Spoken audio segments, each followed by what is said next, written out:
Hi again, this is Professor Innes, and you are now going on to your, just move around to the computer here, you're now on your module dealing with empiricism. So what we're going to deal with here, if I can just get to the course quickly, show that I have access to it as well.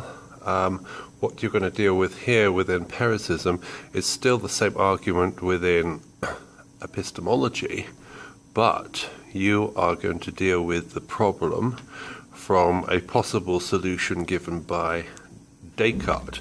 Yeah, that's if we call that a solution, because with John Locke. With John Locke, we got a situation whereby he's quite aware that physical stimuli, therefore physical experience, is problematic, but he says that's all we got to rely upon.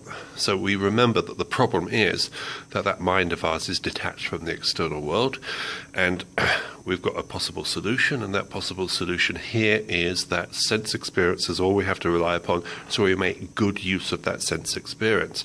Now, again, emphasizing this point that with John Locke, he says that this is more of an interpretation. I said suggesting it was a solution, but it's not really a solution. It's an acceptance of the problem. And the problem is sense experience is unreliable, but that's all we have to rely upon. And as we saw with René Descartes, we have a situation whereby, the pure abstract reasoning may sound like it's producing a good sound argument, even a valid argument. We may use mathematics and physics to say, this is indubitably true within mathematics, but what's that mathematics got to do with the physical world in which we live? And Descartes didn't prove that there was a link. His proof of the existence of God failed drastically, and therefore, he couldn't use God as that bridging between the mind and the physical world, which he could not prove by the use of mathematics alone. So Descartes failed drastically, and here we've got the empiricist John Locke, who's putting forward this theory of empiricism, and we'll say, with due respect to his theory, that he's not attempting to solve the problem, he's in fact just understanding the problem. So we may go away and say John Locke's done a good job as a philosopher and just described the problem.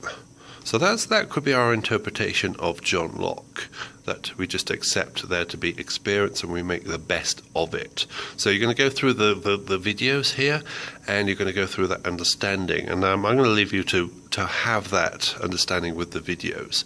I've given an overview. Hopefully this overview does the job. It's quick and ready, and hopefully it's provided us with some insight into this particular problem.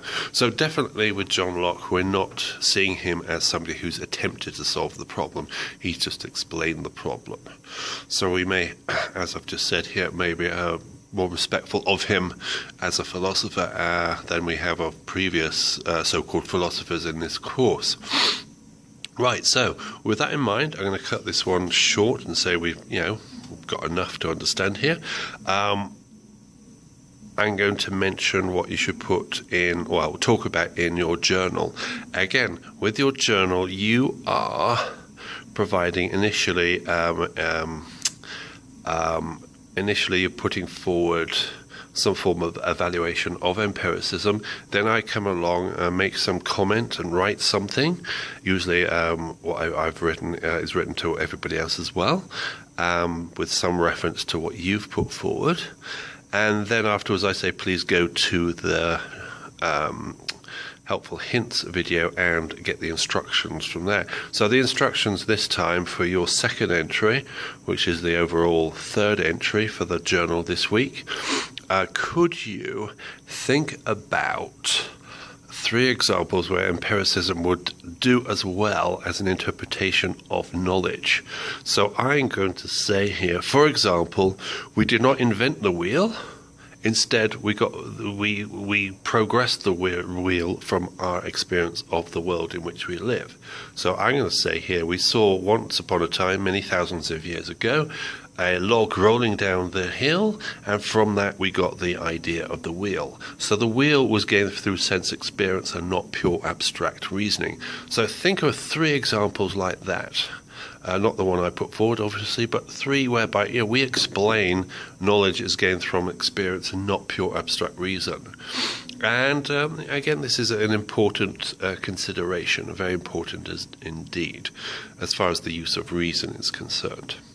Okay, so hopefully that makes sense. If it doesn't make sense, and if these videos, short and rough and ready videos, aren't helping, please let me know. I'll either present in more formal lecture style or some other method, but do let me know if these are helpful. And again, they're supposed to be quick and ready, just to have some insight rather than a lecture on the overall knowledge.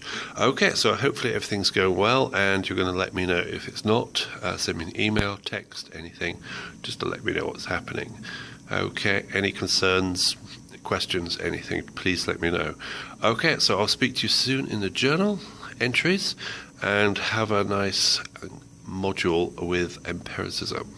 Speak to you later. Bye-bye.